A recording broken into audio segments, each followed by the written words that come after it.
Hi, Bother Brigade. Here's what's bothering me today.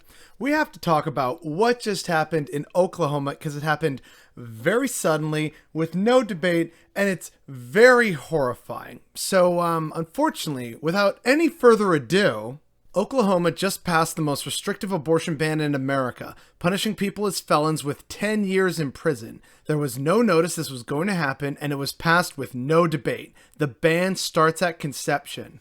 And yeah, even the BBC is talking about it. Oklahoma lawmakers passed near total ban on abortion. This bill, which is Senate Bill 612 or 612, however you choose to pronounce it or term it, I'm not even sure how they do that in America, but it basically makes performing an abortion, except to save the life of a pregnant woman in like medical distress or in a medical emergency, that's the terminology they use, if it's performed outside of that one hyper-specific instance, you could be charged with a felony and up to 10 years in prison, as well as $100,000 fine.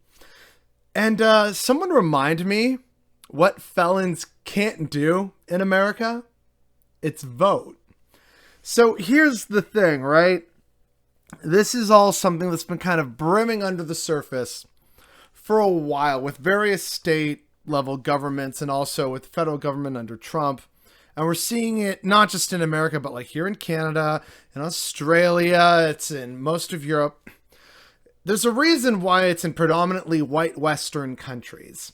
That old demographic is dying. And while it is concerning that there are still, young millennials who believe in this terrible nonsense, overall, the moral arc of the universe tends to bend towards the left. These people don't like that, and they recognize that, unfortunately, a great many of them in their baby boomer generation are increasingly getting closer and closer to death's door.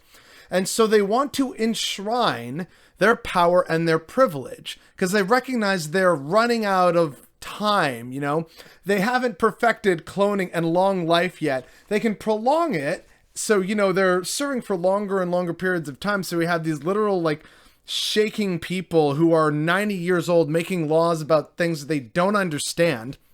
So, that's terrible, but it's not like they're immortal god emperors just yet. And so what they're trying to do is, okay, so since we're not immortal yet, they are trying to make it so that all the good progress that has been won and fought for since the 60s is undone slowly but surely and legally. Of course, you can't just, outright ban it, but see, it's the will of the people, or we're just, suddenly redlining it, all these other terrible things that are technically not illegal. They circumvent the Constitution, all those lovely rights.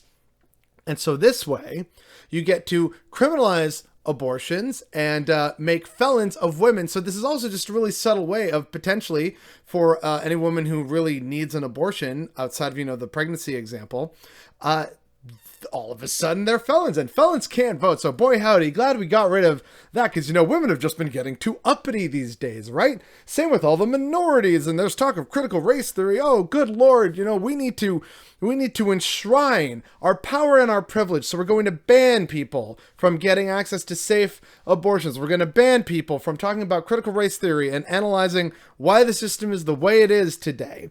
All these different things they are doing because it is like, what's that quote, right? The old world is dying. The new world struggles to be born. Now is the time of monsters. And we've seen this with, the Don't Say Gay bill in Florida, the various terrible bills that are going on in Idaho. And I think, what was it, Arizona, I think was the other one, and Texas, just purely punishing trans kids. It's like, it's illegal for you to exist now. There have been there's the fascist education bill in Indiana and several other copycat clones of that one throughout the Midwest and other corners of the U.S. So this is the play, right? And it's not really being mentioned or talked about. What we are seeing over the course of the many years, especially since, the time of Donald Trump, is these various people and places are trying to do their best to enshrine white power and privilege at the state and federal level when they get the chance to, because they know that their time is running out. And so they need to enshrine it now so that they can maintain it for generations to come. That's why it is so disgusting and ghoulish and blatant and openly fascistic. And oh geez, I wonder why fascism is all of a sudden really popular. Because again, it's about enshrining that absolute horrific aspect of white power and privilege, and fascists are only too happy to serve as the jackbooted thugs of that ideology, but it's being pushed by ostensibly other people who are in our communities, right?